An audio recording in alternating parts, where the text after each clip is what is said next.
Movie के starting में हमें एक चाइनीज कपल दिखाया जाता है। दोनों ही काफी सीरियस और उदास से लग रहे होते हैं क्योंकि ये लोग अभी नए नए कनाडा शिफ्ट हुए हैं, तो शायद इन्हें सेटल होने के लिए थोड़ा सा वक्त चाहिए। आदमी जॉब पर जाता है और लेडी घर के काम करती हैं। यहाँ लेडी अपने हस्बैंड के लिए मोमोज बना रही होती हैं।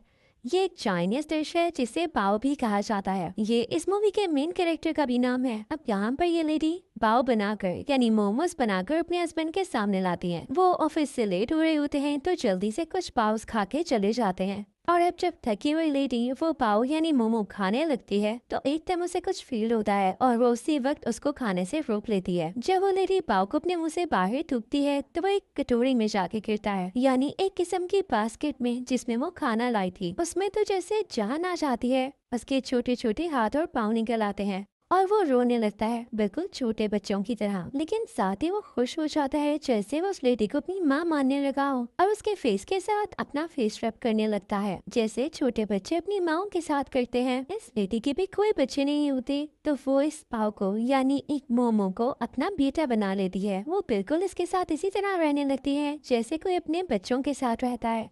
इसका ख्याल रखती है, इससे इतना ज्यादा प्यार करती है जैसे ये वाकई इसी का बेटा हो। और साथ ही साथ वो पाव को बड़ा होते देख के काफी खुश होती थी। इवन वो उसकी हाइट भी मेजर किया करती थी, यहाँ तक कि वो लेडी पाव को खुद फीड करती थी। और जब कभी उसने बाहर बाजार या मार्केट जाना होता तो वो कभी भी पाव को अकेला घर नहीं छोड़ती थी, बल्कि हर टाइम उसे अपने साथ रखती थी। अब एक दिन लेडी और पाव प्लान करते हैं कि वो मार्केट जाएंगे और कुछ स्वीट्स खाएंगे। अब इस दिन ये लोग बहुत एंजॉय करते हैं। बाव को भी अब ये लेडी यानी अपनी मॉम बहुत अच्छी लगने लगी थी और इनकी बॉन्डिंग काफी मजबूत हो चुकी थी। अब जैसे जैसे बाव बड़ा हो रहा था लेडी को इस चीज की फिक्र थी कि वो मैदे से बना है और काफी वीक है। वो अक्सर भागते भागते गिर जाता था या मेल्ट होने लगता था। अगर उसे कोई चीज लग जाती तो उसकी शेप खराब हो जाती। इसलिए वो लेडी कोशिश करती थी कि वो हर टाइम उसके साथ ही रहे और हमेशा उसको ठीक करती रहती थी। इसलिए वो बाव से कहती थी कि वो उसके साथ एक्सरसाइज भी करे और योगा करने भी जाए ताकि वो अपनी शेप में रहे। पर एक दिन योगा करते हुए कुछ बच्चे फुटबॉल खेल रहे होते हैं। बाव भी उनके साथ खेलने की कोशिश करता है और जब वो उनके साथ जाता है तो उसे ही फुटबॉल लग जाता है और उसकी शेप खराब हो जाती है। वैसा ही हुआ जिस चीज का डर था। वो लेडी फौरन से बाव को उठाती है और उसकी शेप को ठीक करते हुए उसे अपने साथ बिठा लेती है। बाव बहुत जिद करता है कि उसे उन बच्चों के साथ खेलना था, पर वो लेडी उसे नहीं खेलने देती और उसको ठीक करते हुए ट्रेन में अपने साथ घर लेने आती है। वो उस लेडी से यानी अपनी माँ से नाराज होकर ट्रेन में दूसरी तरफ मुँह करके बैठ जाता है। वो उनसे बात ही नहीं करता। अब ये बाव की रूटीन बन चुकी थी। वो हमेशा चाहता था कि वो बाहर निकले, लेकिन उसकी मॉम उसे बाहर नहीं जाने देती थी। वो फिर भी चुपके से उनकी नॉलेज में लाए बगैर बाहर निकल जाता है। अक्सर उसकी मॉम उसे ढूंढती रहती थी पर वो नहीं मिलता था। वो उसका काफी घंटे इंतजार किया करती थी, पर पाओ तो जैसे अब केयरलेस हो चुका था। उसे बाहर की दुनिया इतनी अच्छी लगने लगी थी कि वो अपना ज्यादातर वक्त बाहर ही गुजारता था। अब एक दिन वो लेडी पाओ के लिए उसका बहुत अच्छा खाना बनाती है। उन्हें वो खाना बनाने में काफी टाइम लगा था और वो खाना इतना मजे का था और देखने में इतना टेस्टी लग रहा था कि कोई और हो तो वो फौरन से खा ले। पर पाओ यहाँ पर उस खाने को खाने से मना कर देता है। पाओ उस खाने की तरफ ध्यान ही नहीं देता और बाहर चला जाता है। वो लेडी उसे बहुत ज्यादा रोकती है और उसके पीछे भी जाती है, पर वो नहीं रुकता। तो इस बात की वजह से उस लेडी का यानी बाव की माँ का बहुत दिल दुखता है। जो खाना उन्होंने बनाया होता है वो उससे में आकर उसे खुद ही खा जाती हैं। और जब उसका इंतजार कर रही होती हैं तो अचानक से दरवाजे पर नोक होता है। वो लेडी जब दरवाजा खोलती है तो रात के अंधेरे में बाव बाहर खड़ा होता है और वो काफी प्राउड लग रहा था। साथ ही वो एक लड़की को अपने साथ खड़ा करता है। वो लड़की अपने हाथ में पहने हुए रिंग उस लेडी को दिखाती है, यानी बाव ने और इस लड़की ने अब शादी कर ली है बिना इस लेडी को बताए।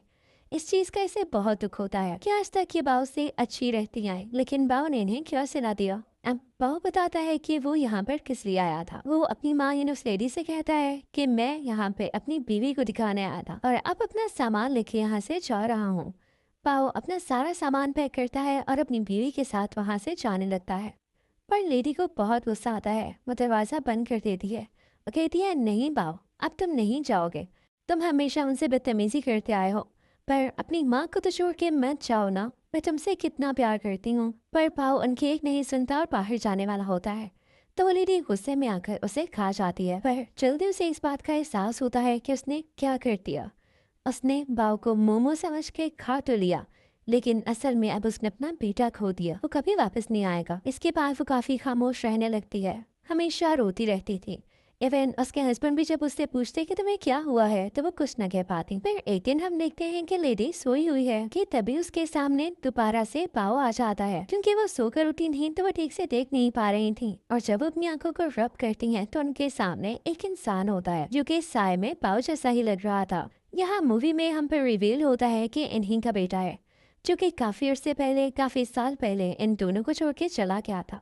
और अब जब उसे एहसास हुआ तो अपने माँ बाप से माफी मांगने आया है। उस लड़की के फादर उसे अपनी माँ के कमरे में धक्का देते हैं कि जाओ माँ से माफी मांगो। अब वो माँ के पास जाके बैठ तो जाता है, लेकिन वो रेडियो से बात नहीं करना चाह रही थी, तो वो दूसरी तरफ मुकर के लिए जाती हैं और पता चलता है कि जो पाव था वो सिर्फ इनकी इमेजिनेशन थी, क्योंकि अपने बेटे को बहुत मिस किया करती थी और इसी वजह से हर वक्त इतना उदास रहती थी। वो लड़का अपनी मदर के साथ एक बॉक्स रखता है जिसमें उनकी फेवरेट डिश थी। ये वही डिश थी जो कभी एक बार इसकी माँ ने इसे बस में ऑफर की थी, पर इसने खाने से इनकार कर दिया था। पर अब ये अपनी माँ को देते हुए कहता है कि मैं आपके लिए लाया हूँ और मैं माफी मांगता हूँ कि मैं आपको छोड़कर चला गया। बस मैं समझता था कि शायद हमारी बॉन्डिंग अच्छी नहीं है। लेडी का ये सुनकर दिल मेल्ट हो जाता है और वो अपने बेटे को प्यार करने लगती है। उसका लाया हुआ खाना उसके साथ मिलकर खाती है। यहाँ पे ये दोनों बहुत ही ज्यादा इमोशनल मोमेंट शेयर करते हैं और साथ साथ अपना पसंदीदा खाना खा रहे होते हैं। अब इसके बाद हमें ये दिखाया जाता है कि इस लेडी का बेटा अपनी वाइफ को भी इस घर में ले आता है और अब ये सारे मिलकर हंसी खुशी बातें करते हैं और वो सारे मोमोज यानी बाउस खाने लगते हैं। साथ ही साथ वो लेडी इन सबको बाउस बनाना भी सिखाती है और घर के लीडर यानी इस लेडी के हस्बैंड सबको इस तरह से देखते हैं कि जैसे उन्होंने इस रिश्ते को अप्रूव कर दिया हो, और अब ये फैमिली हंसी खुशी रहने लगते हैं। इसी के साथ ये मूवी यहीं पर एंड हो जाती है।